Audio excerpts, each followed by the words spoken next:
Hello everyone, ఏంది open చేయగానే ఒత్తులు చూపిస్తుంది అనుకుంటున్నారా? నేనే అండి ఆ ఒత్తులు తయారు చేసినాను. ఈరోజు ఫ్యామిలీతో కలిసి మేము వెల్దుర్తి దగ్గర ఉన్న సిద్ధునగట్టే దగ్గరికి వెళ్తున్నాము శివుణ్ణి దర్శించుకోవడం కోసం. అందుకోసమని నేను సొంతంగా నా చేతులతో అయితే పొద్దున్నే ఒత్తులు తయారు చేసుకొని పోతున్నాను. కార్తీక మాసంలో మన చేతులతో చేసిన ఒత్తులతో శివుణ్ణి దీపారాధన చేయడం అంటే అదొక సంతోషం. మొత్తానికైతే ఒత్తులు తయారు చేయడం అయిపోయింది. ఇక మా డాడీకి మా అమ్మమ్మకి టాటా సియు అని చెప్పేసి మేమంతా బయలుదేరిపోయినాము. పొద్దుగాలగే వెళ్ళే దారిలో వెల్దుర్తి దగ్గర ఆంజనేయ స్వామి విగ్రహం ఉంది. ఆ విగ్రహం ఓపెనింగ్ ఆ రోజే చేస్తున్నారు. ఆ విగ్రహం నియర్లీ 51 feet ఉందన్నమాట. అలాగే ఆన్ ద వేలో బ్రహ్మగుండం ఉంది. ఇక్కడ కూడా శివాలయమే ఉంది. ఇది వచ్చేసి ఇట్లా వెల్దుర్తికి ఇట్లా రామలకోట అనే విలేజ్కి కరెక్ట్ మిడిల్లో ఉంటుంది. ఇది ఒక ఫంక్షన్ హాల్గా ఉంటుందన్నమాట. ఇక్కడ పెళ్ళిళ్ళు అనేవి చేస్తారు. మా మమ్మీది, పిన్నిది, మామయ్యది అందరి పెళ్ళిళ్ళు ఇక్కడే జరిగినాయి. ఇంకో విషయం ఏమంటే నా ఎంగేజ్మెంట్ కూడా ఇక్కడే జరిగింది.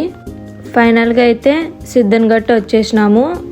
టెంపుల్ వచ్చేసి ఊరి బయట కొండలులా ఉంటుంది. మేము వచ్చిన రోజు అయితే కనీసం ఒక్క మనిషి కూడా లేరు. ఇదే అన్నమాట టెంపుల్. ఇంకా టెంపుల్ చుట్టూ ఉన్న ప్లేస్ ఇలా ఉంది.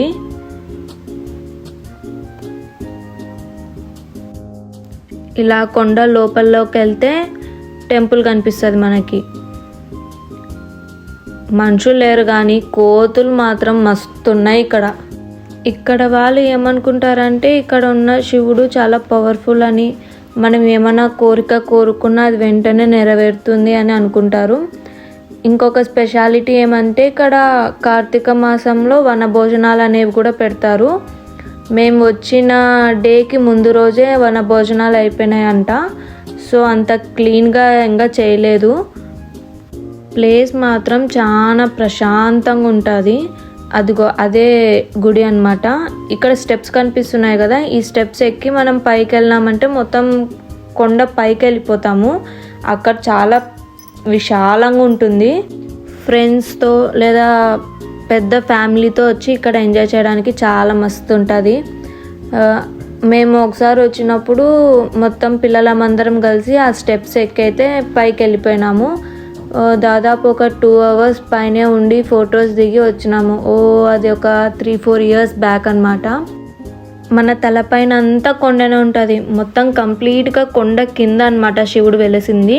ఈ స్టెప్స్ ఇవే అన్నమాట. చాలా చిన్న స్పేస్ ఉంటుంది. ఆ స్పేస్లో నుండి మనం పైకి వెళ్ళిపోవాలి. అక్కడ స్టెప్స్ కనిపిస్తున్నాయి కదా, అక్కడ నుండే మనం వచ్చినది. ఈ యువతల సైడు స్టెప్స్ కనిపిస్తున్నాయి కదా, ఈ స్టెప్స్ వచ్చేసి మనం పైకి వెళ్ళేకి. ప్లేస్ మాత్రం చాలా బాగుంటుంది. ఓల్డ్ టెంపుల్స్ అంటారు కదా, డెవలప్ కాని టెంపుల్స్, ఆ టెంపుల్స్లో ఇదొకటని చెప్పొచ్చు. ఏం లేదు ఇక్కడ, జస్ట్ అంతా హ్యాండ్ మేడే.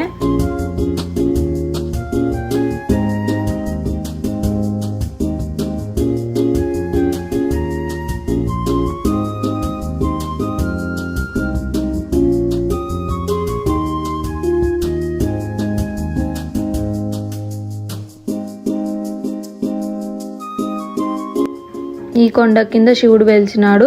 దాని చుట్టూ గోడలు కట్టి కటాంజనం వేసినారనమాట, కోతులు అందుకు రాకుండా. ఇక్కడ కొంచెం మనిషి హైట్ ఉన్నా కానీ పైన కొండ తగులుతుంటుంది తలకి. ఏమంటే మనం అంత హైట్ లేం కాబట్టి తగలదు. ఇంకోటి ఏమంటే ఇక్కడ పూజ చేయాలంటే మనతో పాటే మనం ఒక పూజారిని తెచ్చుకోవాలా. ప్రత్యేకంగా స్పెషల్గా ఏమైనా పూజారి ఉంటాడంటే ఉండడు. మామూలుగా అయితే నాకు తెలిసినంత వరకు బయట గుళ్ళల్లో శివుణ్ణి తాకనివ్వరు. కానీ ఇక్కడ మనమే శివుణ్ణి క్లీన్ చేసుకొని అభిషేకం, వాటర్తో అభిషేకం చేసి నీట్గా చేసి గంధం రాసి బొట్టు పెట్టి పూజ చేసుకోవచ్చు అన్నమాట. ఇక్కడైతే 2 నందీశ్వరులు ఉన్నారు. ఒకటి డ్యామేజ్ అయిందని ఇంకొకటేమో తెచ్చిపెట్టినట్టున్నారు. ఇక్కడున్న నందీశ్వరుని గురించి కూడా ఒక కథనం చెప్తుంటారు ప్రజలు. ఆ కథనం గురించి నేను ఇదే వీడియోలో ముందు చెప్తాను. ముందైతే మనం పూజ చేసుకున్నాము. మా పిన్ని అయితే ఇంకా శివునికి అలంకరణ చేయడానికి మొదలుపెట్టింది. ముందు వాటర్తో అభిషేకం చేసింది. ఆమెనే కాకుండా మేమందరం తలా ఒక చెంబుతో ఆయనకు అభిషేకం చేసినాము. ఫస్ట్ ఎక్కడ ఇలాంటి ఛాన్స్ దొరకదు కదా, వచ్చిన ఛాన్స్ని పోగొట్టుకోకూడదు అన్నట్టు అందరం ఫస్టే అభిషేకం చేయాలని ఫిక్స్ అయిపోయినాము. నీట్గా అభిషేకం చేసి శివునికి నీట్గా తుడిచేసి బాగా ఇంతకుముందు చేసిపోయింటారు కదా పూజ, ఆ పూలు అవన్నీ తీసేసి మనం సొంతంగా తెచ్చినవి అలంకరించాలన్నట్టు మనమే మన చేతులతో నీట్గా చేయాలని స్టార్ట్ అయితే చేసేసినాము.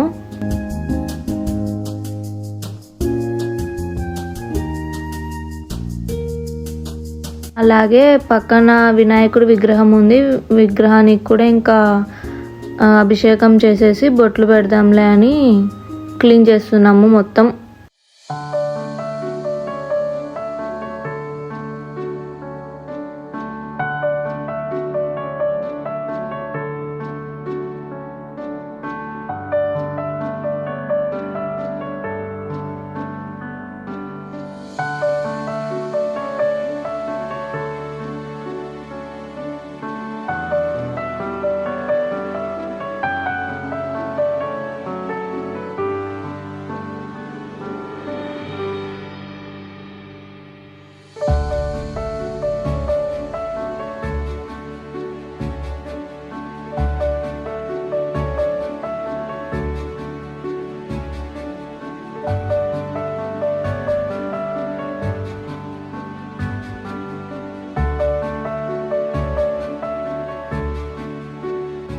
దేవుని అలంకరణ అయిపోయిన తర్వాత ఇంకా దీపాలు ముట్టిద్దామని, కార్తీక మాసంలో ఉసిరి మీద దీపం వెలిగిస్తే చాలా మంచిది అంటారు. అందుకే ఉసిరికాయలు తెచ్చుకొని చుట్టూ ఉసిరికాయలు పెట్టి వాటి మీద దుబ్బొత్తి పెట్టి వెలిగిస్తున్నారనమాట.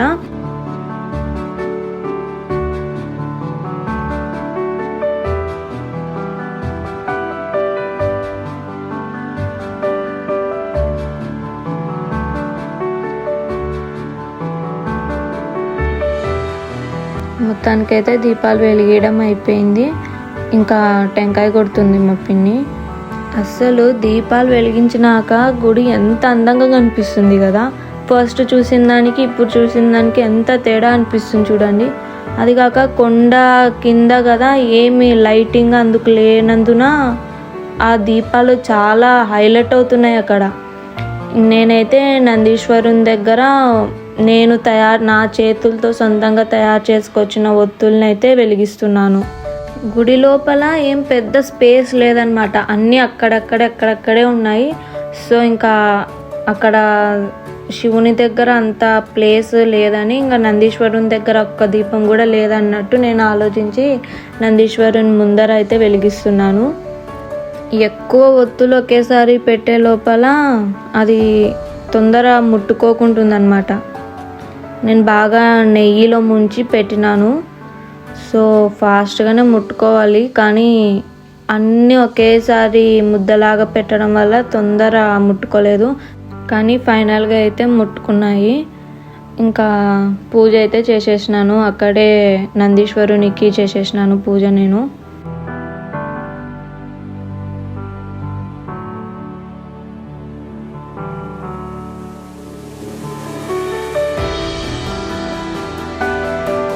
నాకు టెంకాయ కొట్టడం ఎప్పుడు అలవాట్లేదు, నేను అంతగా ఎప్పుడు కొట్టలేదు. ఇంట్లో కూడా ఎప్పుడు డాడీ కొడుతుండే. ఇంకా పెళ్ళైనాక ఇంకా కొట్టాలా కదా, నేనే కొట్టాలా అని మా అమ్మ చెప్పింటే సరేలే ట్రై చేద్దామని కొడుతున్నా. అది ఎంతకి పగలకుంటుంది. ఇది గట్టిగా ఉందమ్మా, ఇంకొక టెంకాయ కొడతా అని చెప్పి ఇంకొక టెంకాయ తీసుకొని కొట్టినాను. ఇదైతే 2-3 టైమ్స్కే పగిలి వాటర్ అయితే వచ్చేసినాయి. టెంకాయ పగిలి వాటర్ వస్తుంటే అదొక సంతోషం అయిపోయింది.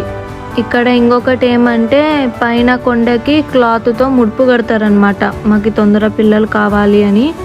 ఇక్కడ వాళ్ళు కూడా అది ఎక్కువ నమ్ముతారని తెలిసింది నాకు.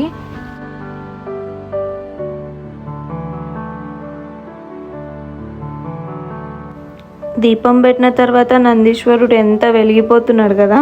నందీశ్వరుని గురించి మీకు విషయం చెప్తానన్నాను కదా, అది ఇదే అండి.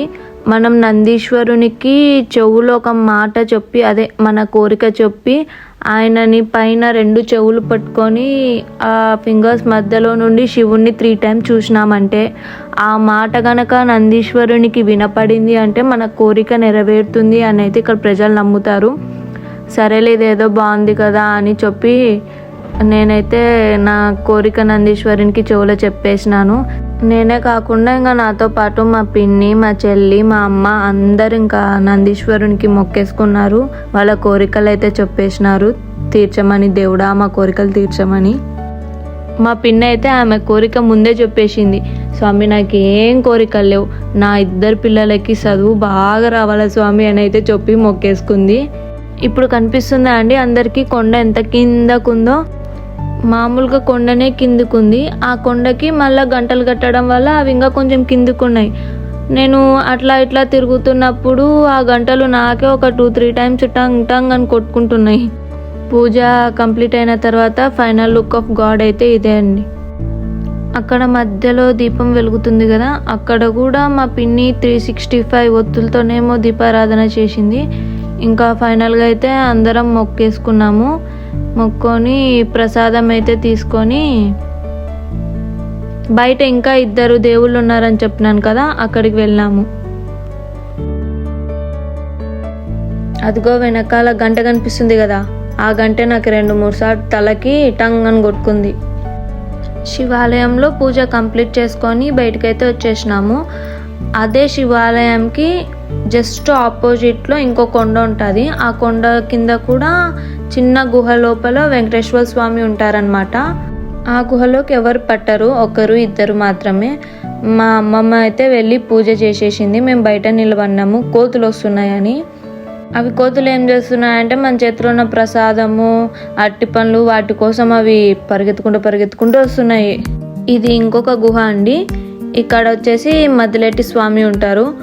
ఆ కోతి చూడండి పైన ఎక్కి కూర్చుంది, ఎప్పుడెప్పుడు ఎవరైనా ప్రసాదం పెడితే వచ్చి తీసుకుందామా అని. ఇక్కడ కూడా ఇంకా అందరం పోలేదు, అమ్మమ్మ, పిన్ని, మా మమ్మీ ఏమో వెళ్ళి పూజ చేసినారు. మేము అక్కడ బయట నిలబడినాం.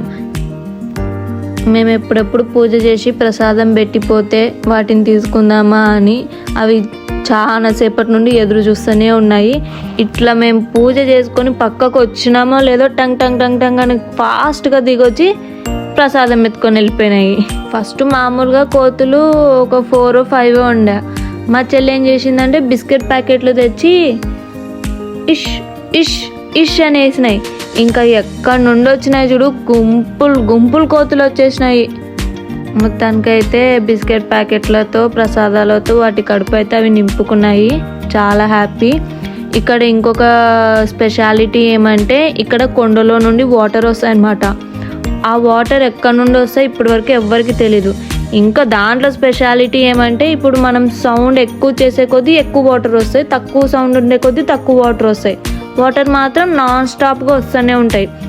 స్టార్టింగ్లో మీకు చెప్పాను కదా ఇక్కడ కార్తీక మాసంలో వనభోజనాలు పెడతారని. ఆ టైంలో జనాలు ఎక్కువ మంది ఉంటారు కదా, అప్పుడు జనాలు ఎక్కువ మంది ఉండడం వల్ల సౌండ్ ఎక్కువ రావడం వల్ల వాటర్ కూడా ఎక్కువ వస్తాయన్నమాట. ఇప్పుడు ఏమంటే మేము జస్ట్ ఒక 5 మెంబర్స్ 6 మెంబర్స్ ఉన్నాం కాబట్టి వాటర్ అంతగా రావట్లేదు, తక్కువ వస్తున్నాయి అన్నమాట.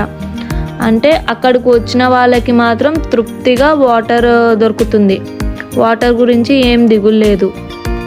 ఇక్కడికి వచ్చిన వాళ్ళు మాత్రం ఖచ్చితంగా బాటిల్స్లో వాటర్ తెచ్చుకొని వాటర్ నింపుకొని వెళ్తారు. మేము కూడా ఒక 2 బాటిల్స్ ఏమో పట్టుకొని వెళ్ళాము వాటరు. ఏమంటే రోజు కొన్ని తాగే వాటర్లో అందుకే వేసుకుంటారు, జస్ట్ ప్రసాదం లాగా. ఫైనల్గా అయితే పూజ మొత్తం హ్యాపీగా కంప్లీట్ చేసుకొని మేము రిటర్న్ అయితే వెళ్ళిపోయినాము. కర్నూలు డిస్టిక్లో ఉన్న వాళ్ళు మీకు వీలైతే ఖచ్చితంగా వచ్చి ఈ ఆలయంని విజిట్ చేయండి. వెల్దుర్తి మండల్కి వచ్చి సిద్ధున్గట్ట అని చెప్తే ఎవరైనా లొకేషన్ చూపిస్తారు. మేము వాటర్ తెచ్చుకున్నామని చెప్పినాం కదా, అదే అండి వాటర్. ఎంత ప్యూర్గా వచ్చినాయి చూడండి వాటర్ అసలు. Thank you for watching. Please subscribe to our channel. Bye.